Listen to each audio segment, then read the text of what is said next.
You're doing everything right. And yet, no one is responding. It's not rejection. You know how to handle rejection.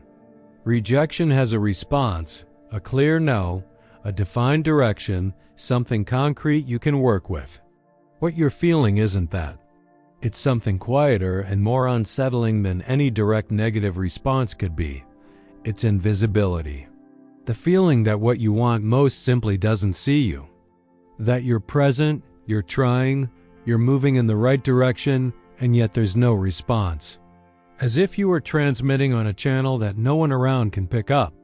As if there were a specific distance between you and what you desire that doesn't diminish no matter how close you get.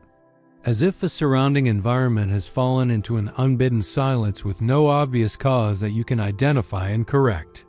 Have you ever felt this way about a specific person? About an opportunity that always seems to be one step ahead of you? About a result that you're doing everything right to produce and that just doesn't materialize? About an inner state of peace, clarity, and flow that you used to be able to access, but now seems to no longer recognize you? And the question that lives within that feeling is always the same. What am I doing wrong? What do I need to change? Why does it work for other people and not for me? Why does the field respond around me and seem not to see me? What I'm about to show you will completely change how you perceive this invisibility, because it's not what it seems. And understanding what it truly is can be the difference between sabotaging what's about to arrive and letting it arrive in the way it needs to arrive. Stay until the end. There is an experience that consistently appears in the life of almost every person who has gone through a real change before that change becomes visible. It's not the same for everyone in the details, but it has a central quality that repeats itself with a precision that can't be a coincidence. The feeling that things have stopped responding, that the movements that previously produced results have stopped producing, that the field that once seemed receptive has entered a silence that makes no sense given the effort being put into it. And almost everyone who experienced this at the time interpreted it as evidence that something was wrong with them. They thought they had lost their alignment, that they had done something that displeased the universe, that they were unconsciously sabotaging themselves, that they needed to work harder, try harder, align themselves better, do something more to escape the invisibility into which they had fallen. And they tried. They intensified their efforts. They multiplied their practices. They searched for the mistake they were making with an urgency that grew as the silence persisted. Only later, looking back, were they able to see what was really happening. The silence was not abandonment. It was gestation. The field hadn't stopped responding because they'd done something wrong. It had stopped responding on the old channels because it was building something on the new channels. It was reorganizing. It was preparing. It was moving pieces that they couldn't see from the perspective they had at the time. And the invisibility they felt, that sensation of transmitting without being received, of being present without being seen, of moving without producing a response, was the clearest sign that something much bigger than they could imagine was being built in silence. Invisibility before change is not punishment. It's protection. And understanding the difference between the two completely changes what you do when you're inside it. To understand why the field enters this particular silence before a real change, you need to understand something about how big changes actually happen. Most people imagine that real change works linearly, that you're at one level, you do the necessary work, and then you gradually and visibly advance to the next level. That effort produces proportional results along the way, that you can track progress as it happens. But real frequency shifts that alter the level of reality you're inhabiting and not just the circumstances within that same level, don't work that way. They function like water that is heated before boiling. You put water on the fire. For a long time, looking from the outside, nothing seems to be happening. The water is there. Heat is being applied. But the temperature level is rising invisibly, without any external evidence that anything is changing. There are no bubbles, no steam. There is no visible sign that the process is underway. And then, when the temperature reaches the transition point, everything changes at once. Bubbles appear. Vapor appears. The state of the water changes completely from liquid to something entirely different. Not gradually. Suddenly, after a long period of invisible accumulation. The invisibility you're feeling is due to this period of accumulation. Heat is being applied. The temperature is rising. The process is underway. But because it's happening at a level that the eyes can't measure, that external evidence can't confirm, that the field doesn't yet have a visible enough form to show, everything seems still. Everything seems silent. Everything seems as if nothing is happening. And it is precisely at this point that most people take the water off the fire. They look at the process, see no evidence of progress, conclude that something is wrong, and interrupt what was about to reach the transition point. They return to the old frequency. They resume the old patterns. And the accumulated heat dissipates, and the process needs to start again. Invisibility is not a sign that the fire has gone out. It's a sign that the water is almost boiling. But there is something more specific happening at this stage that needs to be explained carefully because it is what most spiritual and personal development approaches don't tell you. When a real frequency shift is approaching, the surrounding field begins to reorganize itself before you even realize what's happening. And part of that reorganization involves something that seems contradictory to everything you've been taught about manifestation and how to attract what you want. The field temporarily closes the old channels before opening the new ones. Think of it this way. Imagine you've been on a radio station at a specific frequency for a long time. You know that frequency. You know what to expect from it. You know how to communicate within it. And the things that belong to that frequency receive you and respond to you within that channel with an ease that seems natural.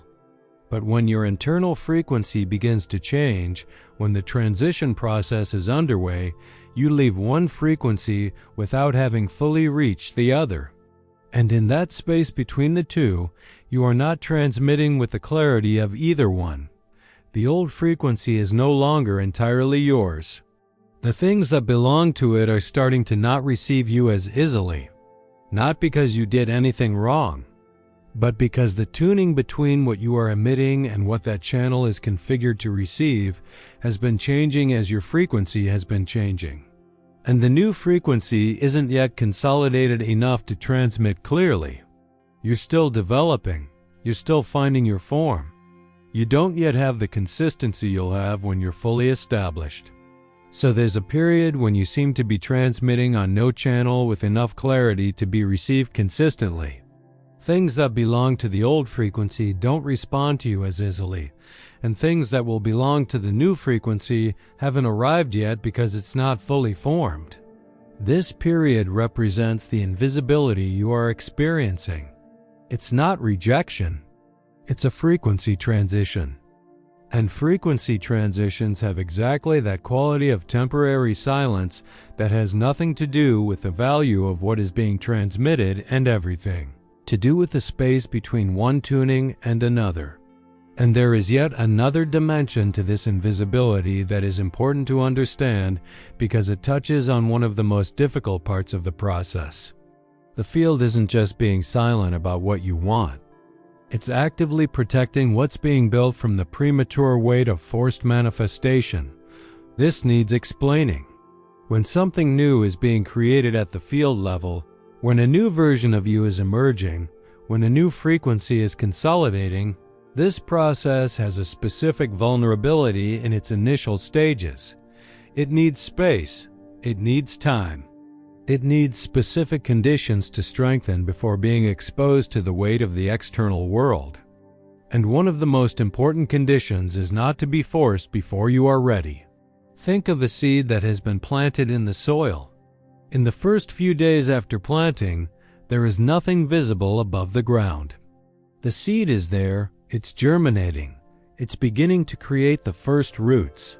It's doing the fundamental work that will sustain everything that comes after. But if you look at the garden, there is no evidence that anything is happening. The soil is still. There are no sprouts. There is nothing you can point to and say, "Here is progress." And if during that period you start digging up the soil to see what's happening, if you start forcing the seed to show evidence of germination before it's ready to emerge, you'll interrupt the very process you were trying to monitor. The seed doesn't need checking. It needs the right conditions. It needs soil, water, the right temperature, and to not be disturbed while it does the work it needs to do below the surface. The field is doing for your process exactly what the soil does for the seed. It is creating the protective conditions that allow what is being built to develop without being prematurely exposed to the pressure of having to prove its existence, without being forced to show results before having sufficient roots to sustain them, without being subjected to the weight of forced manifestation before having the necessary solidity to receive what is coming in a way that is sustainable in the long term and not just temporarily. Invisibility is not the absence of a process.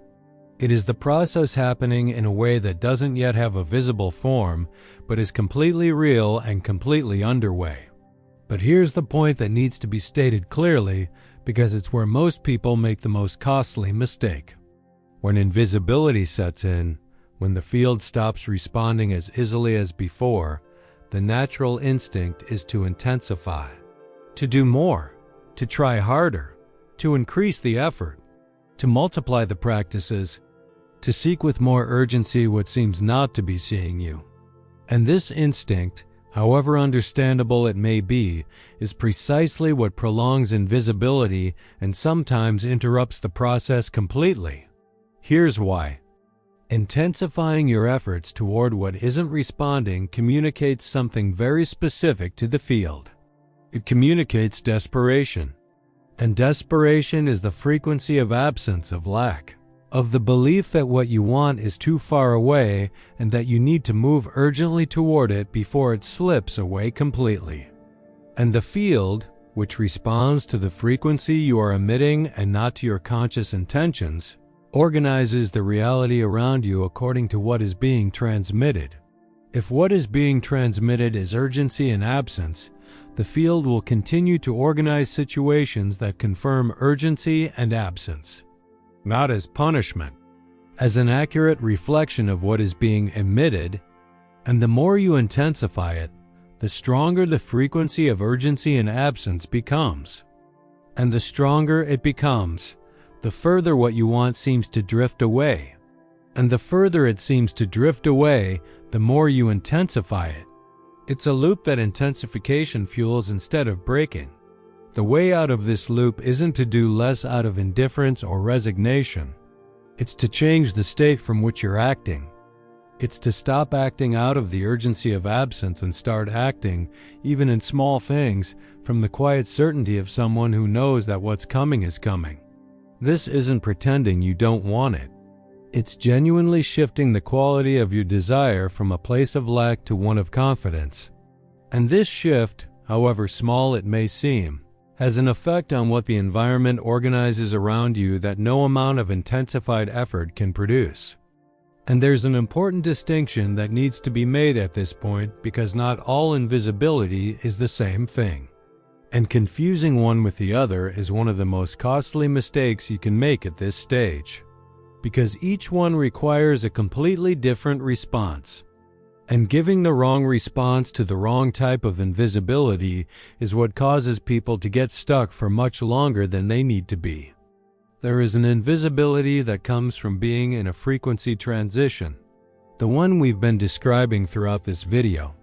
It's a sign that something is being built beneath the surface and will result in a real arrival when the process is complete. This invisibility asks you to traverse it without intensifying, without sabotaging, without seeking anchorage in the old. And then there's the invisibility that comes from emitting a frequency that isn't aligned with what you want. It has a different cause, a different quality, and requires a completely different response. This invisibility doesn't ask you to simply pass through it. It asks you to reconsider, to stop, to descend to the level where the disconnection is happening and work on it before continuing. The way to distinguish one from the other is not complex, but it requires an honesty that is more difficult than it seems, because the mind that is immersed in discomfort has a very strong interest in seeing what it wants to see instead of what is really there. Let's start with transition invisibility because it's the most subtle and the easiest to mistake for a problem. The invisibility of transition has a quality you recognize when you stop to really pay attention to it. It's quieter than the discomfort you'd expect to feel if something were fundamentally wrong, more neutral, as if the volume of everything had been slightly lowered without anyone touching the controls. It doesn't have the intense emotional charge of something that's clearly out of place. It doesn't have that urgent alarm that warns you that you need to act now or something will be lost. It has that suspension quality. It's like when you're in a room and you realize that the background noise that was there all afternoon has stopped. It's not a disturbing silence. It's simply an absence of what was there before. A pause that has no obvious explanation but also doesn't trigger the alarm system in the same way that a sudden noise would. The world is in a holding pattern. And this quality of waiting is very specific. Things are there, but with less urgency than they once were.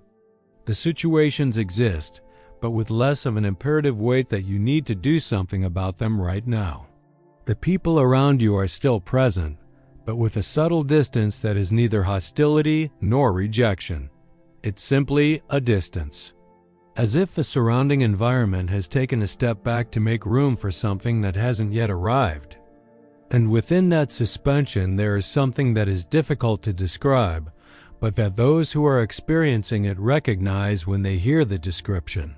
Something is forming beneath the silence, not a clear idea, not a plan. Not a revelation you can articulate to another person.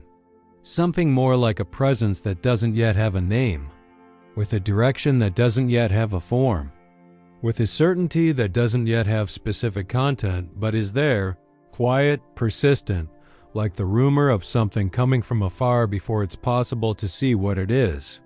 And this invisibility of transition is usually accompanied by other signs that fit a pattern you already know if you've been following this conversation for a while. The feeling that things around you are losing a layer of weight they once had. Not dramatically.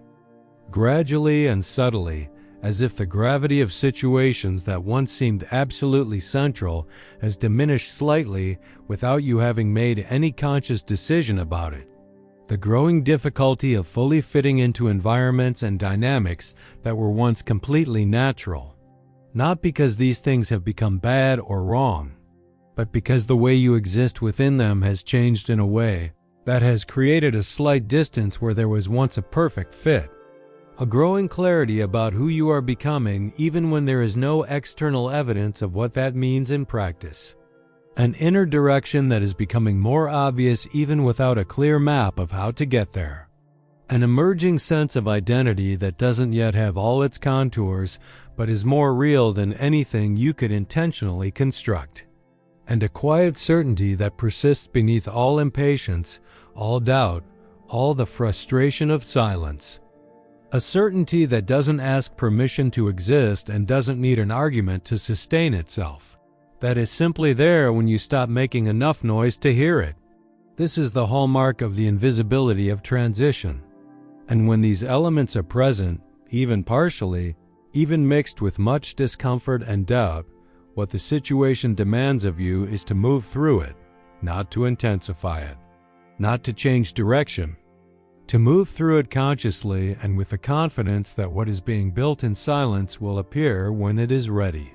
Now let's talk about the invisibility of misalignment, because it has a completely different quality that is important to know. The invisibility of misalignment doesn't have that quality of quiet suspension. There's an underlying agitation that doesn't disappear when you stop moving. A density that isn't the neutrality of transition. A texture of effort that doesn't produce results not because the process is underway, but because something in the direction, the approach, or the frequency being emitted isn't aligned with what you want to receive. It's like rowing a boat that has a hole. You can row harder, you can row faster, you can row with all the technique you have, and you'll still sink because the problem isn't how hard you're rowing. It's the hole. The invisibility of misalignment is often accompanied by a feeling that, when you're honest with yourself, has a different quality than the quiet certainty of transition. It has more of a quality of something that is asking to be seen, of an inner voice that is trying to draw attention to something specific that isn't working and isn't being acknowledged. It may be that what you're wanting isn't really what you want. It may be what you think you should want, or what you've learned to want, or what you want because other people want it, but not what your deepest self genuinely desires. It may be that the way you are pursuing what you want is perpetuating the very frequency that prevents it from arriving. That the urgency, the desperation, the need to prove yourself are communicating a message to the field that is the opposite of the message you want to send. It may be that there is something at the level of beliefs, of the deepest assumptions, that is actively conflicting with what you are trying to receive. A belief that you don't deserve it, that it's not possible for you, that good things always come at a price. When you're unsure which of the two is present, there's a question that cuts through the noise with a precision that no lengthy analysis can replace. There's a part of me that knows I'm on the right track, even if the external evidence doesn't confirm it. Not that everything is perfect, not that there's nothing to review, but the fundamental direction, the destination toward which you are moving, is true. It's yours. It's real. There is a quiet certainty beneath the frustration of invisibility that says something is coming, even without visible proof that it is true. Even if small, even if weak, even if difficult to access beneath the noise of impatience and doubt. If the answer is yes, even a faint one, even if you need real silence to find it beneath everything that lies above it, you are in the invisibility of transition. And what it asks is to cross over, not to intensify. If the answer is no, if when you stop long enough to be honest, there is a voice that is not temporary doubt, but clarity about something that needs to be reviewed at the most fundamental level, then you are probably in a different kind of invisibility. And what this asks is not to cross over. It is to stop, to descend, to listen to what is trying to be said before continuing to move in a direction that your deepest level is not confirming. The distinction matters because the two responses are opposites. Giving the response of transition to misalignment will perpetuate the misalignment, and giving the response of misalignment to transition will interrupt a process that was almost complete. So stop, be honest, and trust what you find when the noise fades enough to hear. So how do you get through invisibility without sabotaging what's being built beneath it? The first thing is to stop using the absence of a response as a measure of the value of what is being transmitted. The field being silent is not an assessment of what you are emitting. It's part of the reorganization process that needs to happen before something new can emerge. And when you use silence as evidence that something is wrong with you or with what you want, you are reading the signal completely backwards. A very concrete way to do this is to deliberately remember, when impatience arises, that water that is about to boil looks identical to water that is cold. That a seed that is germinating looks no different from a seed that has not been planted. That the invisible process cannot be distinguished from the absence of process for someone who is only looking at the surface. And you're looking at the surface because you don't have access to what's happening underneath. But not having access doesn't mean it's not happening. The second thing is to redirect the energy you were putting into seeking answers to deepening your relationship with who you are becoming. Invisibility creates a space that, when used correctly, is extremely valuable. It's a space for inner building without the pressure of having to show results. a space for consolidating the new frequency without premature exposure to the weight of external expectations. Instead of using this space to try and force answers that the field isn't yet ready to give, use it to deepen the clarity about who you are becoming, to develop the qualities that will belong to the new version of you, to create internal evidence of a reality that doesn't yet have an external form but is completely real at the field level. And the third thing is learning to recognize the first signs that invisibility is ending. These aren't dramatic signs. They're subtle. They're easy to miss if you're not paying attention in the right direction. The first sign is a lightness that begins to appear in areas where there was previously effort. Not the resolution of everything at once.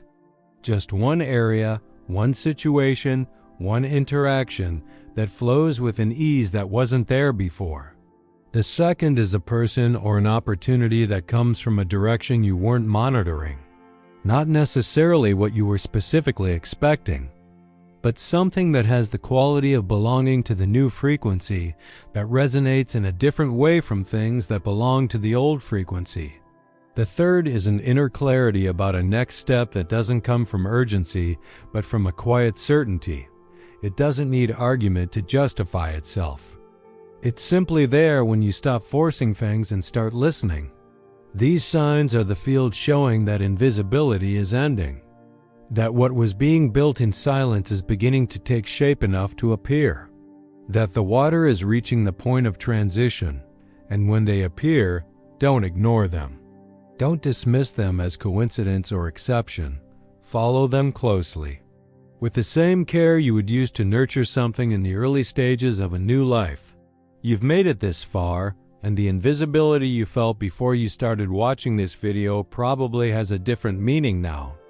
Not because she left, but because the story you were telling about what she meant changed. And when the story changes, the experience changes along with it, not all at once. Not completely, but enough for you to stop using the energy you have to fight against what is trying to protect you, to stop intensifying in the wrong direction, to begin to inhabit the silence with a different quality, not of defeat, but of someone who knows that what is coming, even if it doesn't yet have a form to show it. The invisibility you are experiencing is not evidence that you are not seen by the universe. It is evidence that something is being constructed with such care that the field is protecting the process from premature interference. You're not being ignored. You're being prepared. And there is a huge difference between the two experiences, even though, deep down, even within the silence that both produce, they sometimes seem the same. The water is almost boiling. The seed is almost ready to emerge. The fruit is almost ripe enough to fall off. Do not remove the flame now. Leave a comment describing what you're feeling that seems invisible to you right now. One word, one phrase. What stuck with you when you finished listening? Because naming what you're feeling is the first step in stopping fighting the process that's trying to take you exactly where you want to go. Subscribe to the channel. Turn on notifications. Because what's being built here goes deep where most content stays on the surface. And each video will arrive at the moment you need exactly what it has to say. And if you want to understand what happens when invisibility ends, when the field starts responding in ways you weren't expecting, and how not to sabotage what has arrived the moment it finally does, the next video will show you exactly that. Because traversing invisibility is one thing. Receiving what comes next without letting the old pattern interfere is something completely different.